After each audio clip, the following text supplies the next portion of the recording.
Hey guys, welcome back to my channel. So for today's video, I thought since I'm going to be turning 23 in 2 weeks, my birthday is January 26th by the way, so I thought it'd be a fun video to tell you 23 things I wish I learned or knew about before I turned 23. I definitely learned a lot before turning 23 and just have a lot of wisdom to give.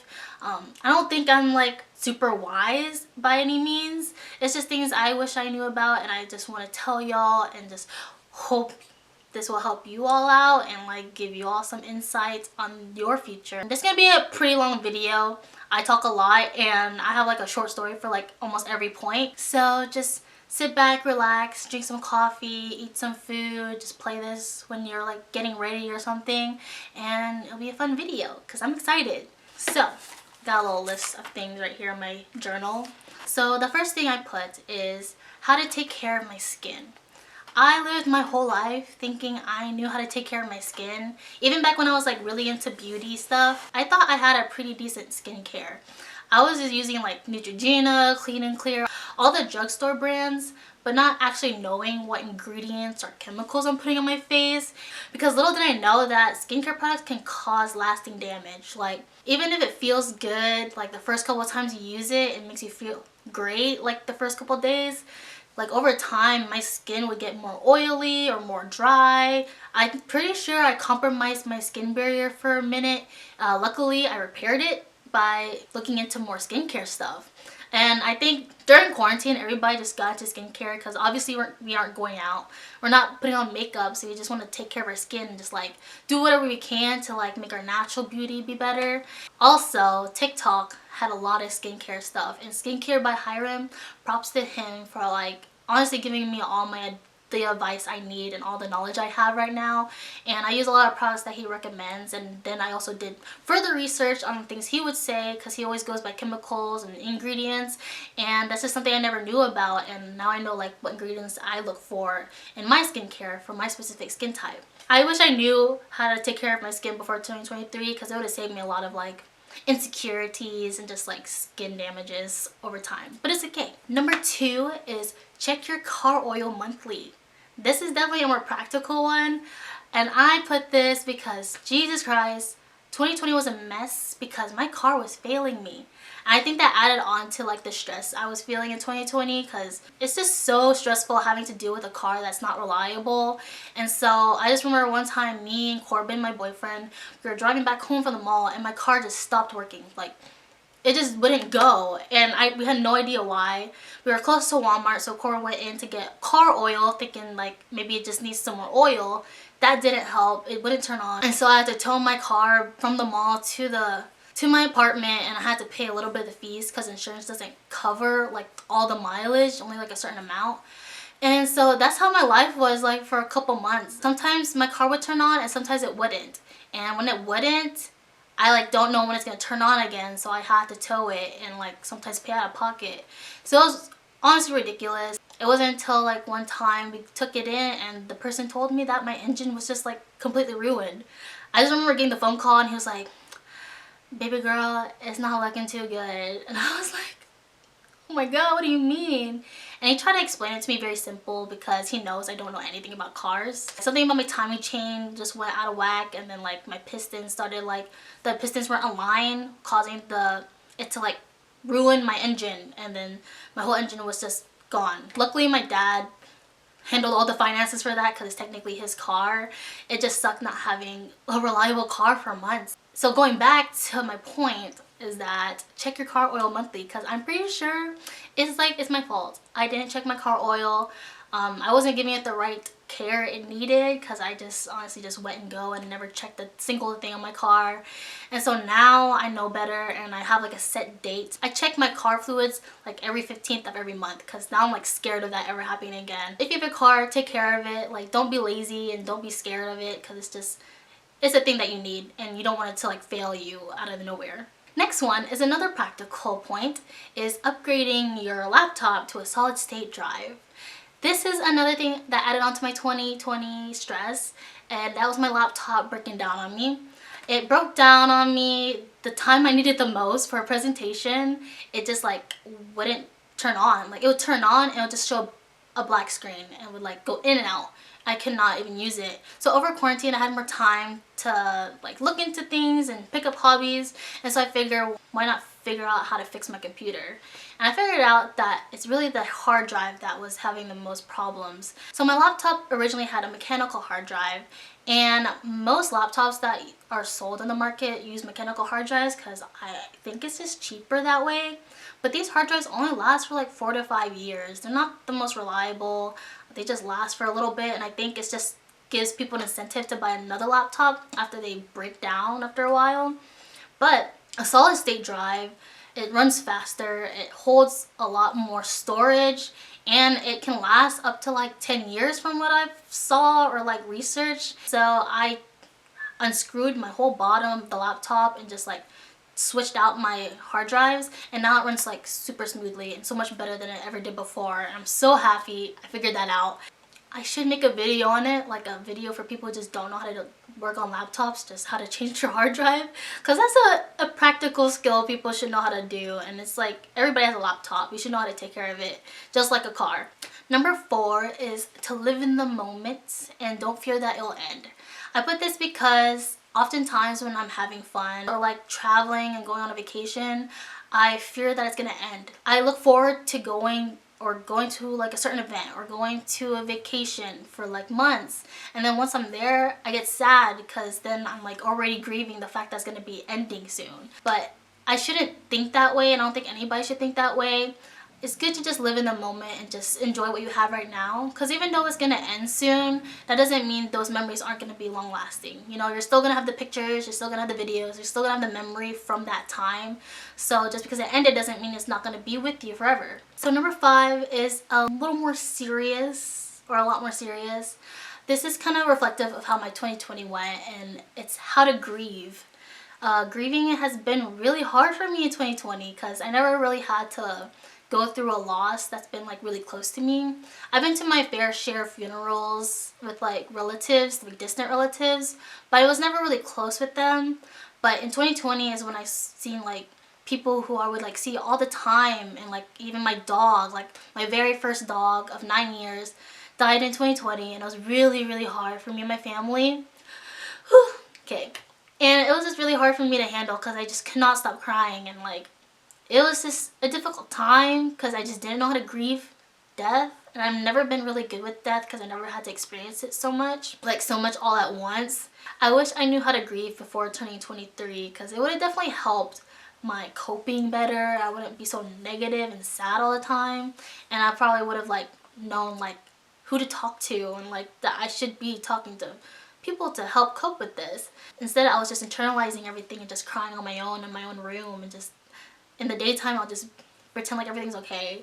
And this is not the best way to go about things. There's better ways. And so grieving was just a big part of my 2020 because it felt like so many people were dying, even like celebrities. It's just, the world just felt so negative, and so it was just very important for me to know how to grieve during that time. That leads me to my next one. It's kind of relevant. Number 6 is it's okay to cry in front of people. It's really hard for me to cry in front of my parents. Like, they do not do well with emotion. Even when I would cry in front of my parents for like a valid reason or just something very small, they would just get mad at me for crying, and I would just like feel like I had to suck it up and just not show my weak side. And so I swallowed a lot of tears growing up, and it kind of made it difficult for me to learn how to be comfortable crying in front of people. And I definitely, 2020, I've learned to cry in front of people. Like, I kind of just let it all out now. Like, I kind of just don't care about crying in front of people, and I try not to be ashamed about it because there's nothing to be ashamed about. It's a normal emotion that everybody goes through, and it's completely okay that you're crying. Like, I shouldn't be embarrassed that I'm crying. And for me, I'm a big crier, and that's probably because I've swallowed my tears so much that it built up.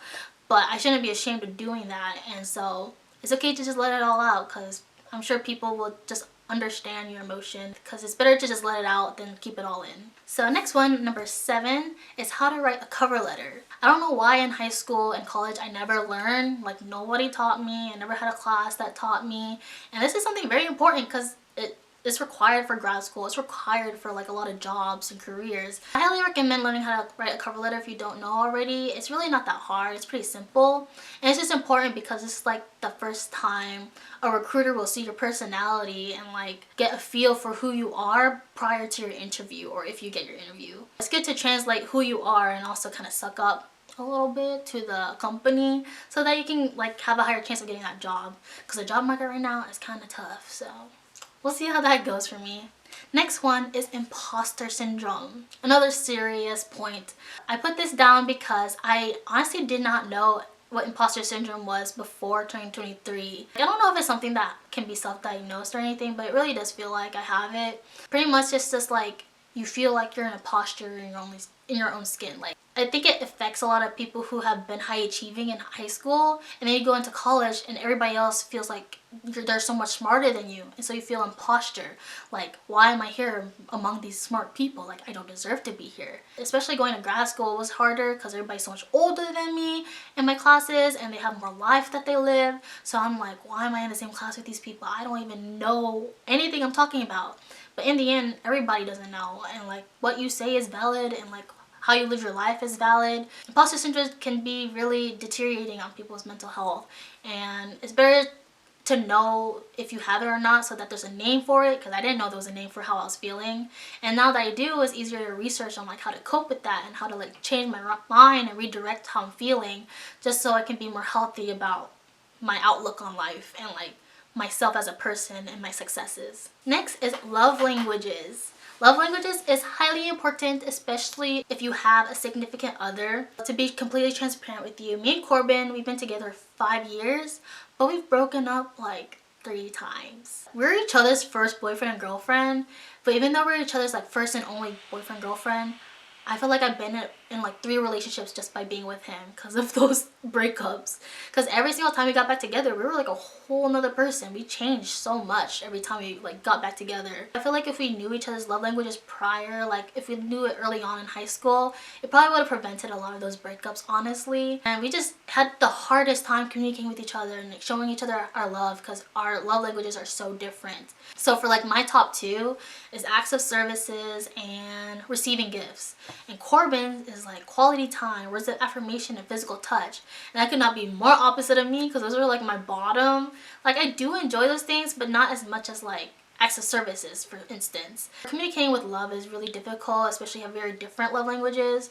But it's good to know and be aware of each other so then you can like work through it and just understand each other's like habits, just so you don't like feel some type of way, I guess. Next is be okay with being a mess. And what I mean by this is just like, don't always feel like you have to be put together all the time and put on a face.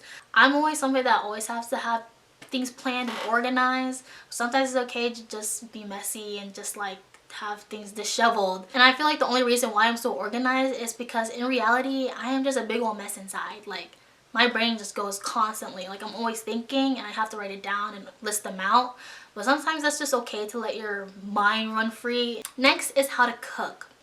I wish I knew how to cook before 2023 because I survived college and all childhood by just eating instant meals, fast food.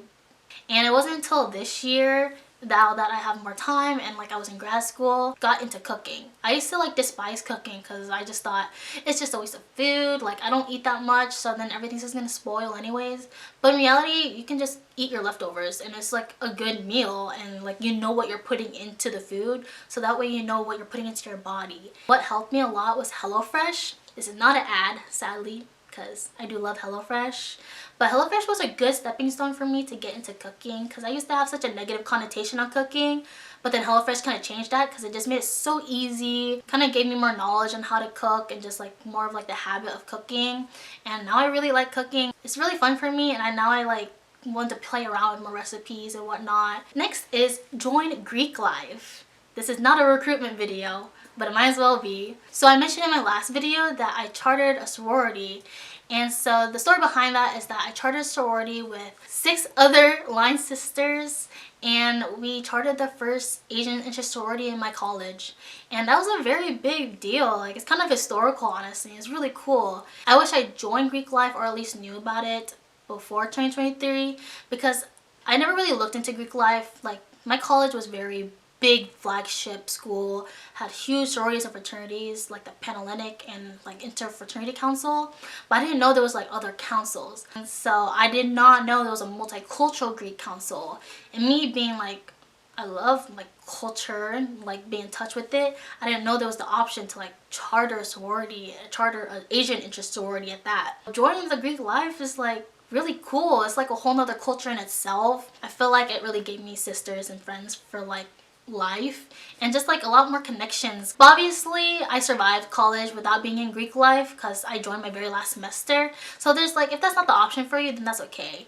It's just good to like do your research because there's so many more options in Greek life than what your school may be giving you or like what you may think of, because I had no idea Asian interest stories existed until my last year. And so it's really cool that they do exist and that we started one. Next is accept your body. Accepting your body, or at least accepting my body, is a big deal for me because if you don't know, I mention all the time, I'm Filipino. And the thing Filipinos are so ruthless about is pointing out your weight. It's just ridiculous. Like, you're either too fat or too skinny. I spent so many of my skinny years, like my high school body was actually very skinny and I never realized because I thought I was fat. Because like my parents and my relatives will always like point out my chubbiness and like my belly and my arms and say that I'm like too fat. And I'm like, I was not fat at all. I feel like if anything I'm fatter now. I don't like that side of Filipino culture. It's really toxic and it's just kind of just rude. But in the end, I should just focus on myself and only care about what I think about my body, not what they think. Because yeah, I feel like I could definitely be better. I definitely want to focus more on like strength training because I'm kind of weak right now. But like my body will always be fine. We should always be accepting our body no matter what it looks like and no matter what anybody thinks, because it's not theirs, it's yours. Next is eat more vegetables and also be less picky. Kind of goes back to like learning how to cook. I think I also didn't like to cook because I was also a very picky eater. I kind of survived my life eating like chicken nuggets and french fries and no vegetables. And eating vegetables honestly been so much better. I am embarrassed to say that it took until 2020 for me to like eat more vegetables. I used to be so picky. The only vegetables I would eat, surprisingly enough, was broccoli. I don't know why that was the only vegetable I accepted. But it wasn't until I worked at this Thai restaurant as a server that I started eating more vegetables, because I don't know what they put in their sauce. They have some magic sauce that made vegetables taste so yummy and so good that I ate all of it. Next is be selfish. This kind of sounds a little bit of a misnomer because selfish sounds so negative. Like, nobody wants to be a selfish person. But if you're so selfless all the time, sometimes you gotta be selfish. I always view myself as somebody that everybody goes to for advice and to rant to. But then when it comes to me ranting or getting advice, I feel like I don't really have that have that support that much. And it can just kind of get daunting for always being that person to listen but never having somebody to listen to you. Like, I love helping my friends and like helping them through tough times or whatever they're going through and listening to them. It just feels good though to like talk about myself sometimes, because sometimes that's what you need. Next is don't be scared to speak up. I put this because I've always been the person that just never rose their hand in class. All throughout like middle school, high school, college, I would never raise my hand. I was too shy, too scared. Like, even in college, I was trying to get better at it and just be like, okay, today you're gonna raise your hand. Today you're gonna participate. And then when I go in, I just get cold feet and just say nothing. Even if I know the answer confidently or I have a valid opinion about something, I don't contribute to class because I just get so scared and shy about what people will think. Grad school kind of forced me out of that habit because grad school is all about talking, especially in higher education programs. They want you to discuss. The bulk of my class is discussing. And it's been really nice, like, giving my 2 cents to conversations and having people like actually be interested in my experiences and asking questions. Even if they're like way older than me, they're still like really interested in what I got to say. So just don't be scared to speak up. If you're that kind of person, just gotta throw yourself out there and just raise your hand. And even if you're wrong, nobody really cares. Like, it may be on your mind 24/7 because I know that's how I am, but in the end, nobody's really gonna remember or care that you were wrong about a question because it's not that big of a deal. Next is do what you want. This is on here because As I mentioned in my last video, I was in a major I did not care about or just was not interested in. And the reason I was in that major also is because my parents' expectations, or like Filipino expectations in general. They expect you to be in healthcare or nursing and just like be successful in that. But I feel like I was doing that major for the expectations, for other people, for like that appearance that I know what I'm doing. But in the end, that's not what I wanted. It's okay to have people influence your life, but don't have them dominate your life, because it's your life, not theirs. Next one, this one's kind of random, but don't pay for textbooks. Just don't do it. Don't do it. College is already expensive, and textbooks get really expensive. It's a scam. And so, alternatives to this is that if you have to buy the textbook, rent it out. Another thing I notice is sometimes they say to buy a textbook, we don't end up using it, or we only use one page of it. So really just like stretch out if you really need to buy that book. And also, people don't look into the library. The library holds a lot of textbooks, and like sometimes they have the online version on there, so you don't even have to get the hard copy. Sometimes they do have the hard copy and you can get it, and you better snag that before anybody else does, obviously. There's so many other alternatives. There's even like a Library Genesis that I've been using that's been really helpful, where they have textbooks for free download. So don't buy your textbooks, or like if you have to, just try to get the cheapest version possible, because it's not necessary and you're just gonna have a textbook for life that you're not gonna use ever again. Next is to check up on your friends. Yeah, I've been really bad at checking on my friends up until now. I think it's been more important in 2020 because of COVID and just not seeing your friends all the time. Especially for me, like now that I'm in grad school, all my friends are like 3 hours away from me, and so it's been more important now than ever to check up on my friends more. And I've definitely lost some friendships because of my lack of communicating and like just simply like saying hi to them and asking them how their life's been going.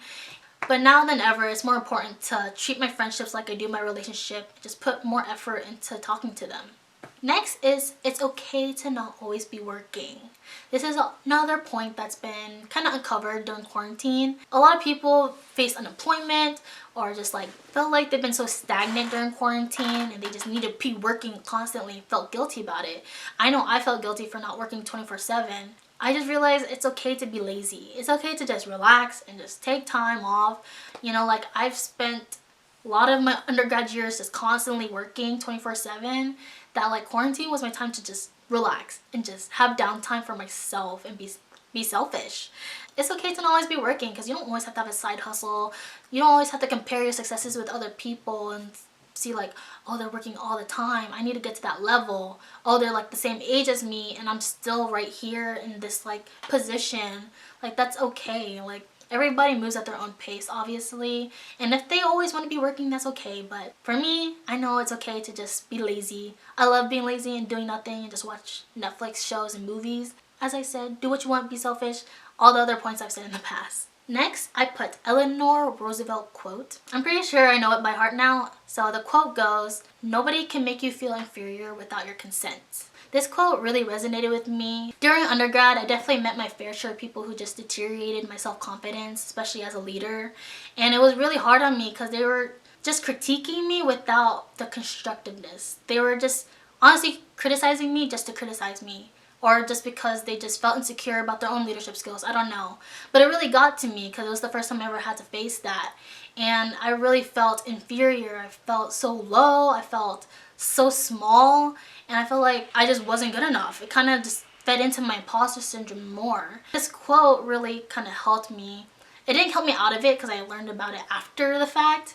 But now that I know better and learned of this quote, it really empowers me to like know that if somebody is making me feel inferior, it's not them, it's me. Don't let anybody make you feel small when you don't deserve to feel small. So last one, made it to point 23. Don't have everything figured out. This is so true. I am 23. I am still a child. 23, I thought I was gonna be having a career. I thought I was gonna have everything figured out by like now. But no, like we don't have to have everything figured out. And I realized nobody ever has it figured out. in all walks of life. Nobody has it figured out. I would go to grad school, as I mentioned, and a lot of the people I'm in class with are like in their 30s, 40s, 50s, and all of them talk about how they don't have anything figured out. Like their life took a complete turn and like just went places they never thought they would. Because like sometimes when you have a plan for a certain career, you'll see another career and realize that one's better. That one makes you feel better. That one resonates with you more. And so things will just take a turn. So it's okay to not have everything figured out, because life is just a whole ocean that you just gotta flow with, because there's gonna be bumps in the waves, but you just gotta keep going. People think me going to grad school is such a big accomplishment. So I feel like going to grad school means I didn't have it figured out in undergrad. So I kept continuing my education to eventually figure it out. Wow. My throat is kind of raspy now for talking so much. I'm not used to talking so much. But this has been such a fun video. I love like talking and giving advice. So I hope you all learned something from this video. And if you stuck with this whole video, this like long ass video, thank you. You're so dedicated. I love my fans. Thank you for watching this video. I hope this helped you in some type of way. If you like it, give it a thumbs up. And if you want to see more, subscribe below. I hope you have a great day or a good night. And yeah, I'll see you next time. Bye.